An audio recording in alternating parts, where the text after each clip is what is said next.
నమస్కారం అమ్మ. నమస్తే అమ్మ. అమ్మ, నార్మల్‌గా ఇప్పుడు మీరు ఉపవాసాల గురించి, కార్తీక మాసంలో ఎలా ఉపవాసం ఉండాలి, ఏం చేయాలి అన్న దాని గురించి మాట్లాడుకుంటున్నాం. సో, ఇందులో నాకొచ్చిన డౌట్ ఏంటంటే, ఇప్పుడున్న జనరేషన్‌లో నామస్మరణ అయినా, స్వామివారిని పూజించడం అయినా సాధ్యం కాని పని కొంతవరకు. అందరికీను. బట్ చాలామంది ఉపవాసం ఉంటున్నాము అన్న పేరుతో ఫోను చూడటము, ఏదైనా గేమ్స్ ఆడటము, ఇంట్లో వాళ్ళతో చిట్ చాట్ చేయడము, ఇదంతా కంటిన్యూ చేస్తూ ఉంటారు. దీని వెనక ఉపవాసానికి వాళ్ళు ఫీల్ అవుతున్న దానికి ఒక అర్థం అనేది ఉంటుందా? అసలు ఏం చేస్తే బెటర్ అంటారు? ఇప్పుడు కాలాన్ని బట్టి మీరు అడిగారు. ఆ! అయితే అమ్మ, ఇప్పుడు జరుగుతుంది చాలా మంది దగ్గర అదే. అందరని నేను చెప్పను ఎప్పుడు. ఎందుకంటే అందరూ అలా ఉండట్లేదు. కొంతమంది.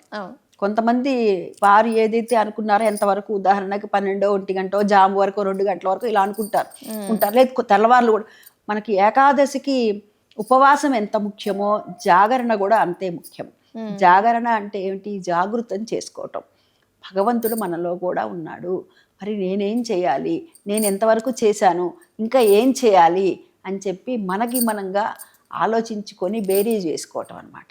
అది జాగరణ యొక్క ఉద్దేశం. అయితే ఇవాళ జాగరణని మీరు చెప్పినట్టుగా ఈ సెల్ ఫోన్లు వచ్చి, స్మార్ట్ ఫోన్లు వచ్చేసినాయి. చిన్న పిల్లల దగ్గర నుంచి పెద్దవాళ్ళ వరకు కూడా అందరూ, పిల్లలు చూడండి, వాళ్ళు కూడా ఫోన్ ఇస్తే కానీ అన్నం తింటారు ఎవరిళ్ళకి వెళ్ళినా కానీ. మనకంటే ఎక్కువ విషయాలు వాళ్ళకే తెలుస్తున్నాయి అసలు నిజంగా చెప్పాలంటే. అయితే ఈ ఫోన్లు చూసుకుంటూ ఇవి చేసుకుంటూ ఉంటే వాళ్ళు నిద్రపోవటం వాళ్ళు అనారోగ్యం తెచ్చుకోవటమే అంతే. అది భగవంతుడి కోసం, నాయనా నేను నీ కోసం అని గంట సేపు ఉండు చాలు.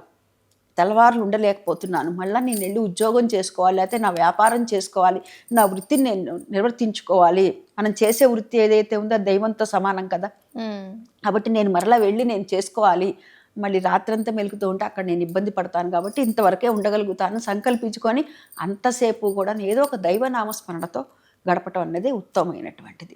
ఈ విధంగా ఈ సెల్ ఫోన్లు చూస్తూ ఉంటే మటుకు నిర్మోహమాటంగా చెప్తున్నాను, ఎవరు నన్ను తిట్టుకున్నా కామెంట్ బాక్స్లో పర్వాలేదు, నిరర్థకం అది. వాళ్ళ నిద్ర అనేటటువంటిది పోగొట్టుకొని అనారోగ్యం, ఇంకా సమయానికి నిద్రపోకపోతే అది కూడా ఒక రకమైన అనారోగ్యమే కదమ్మా.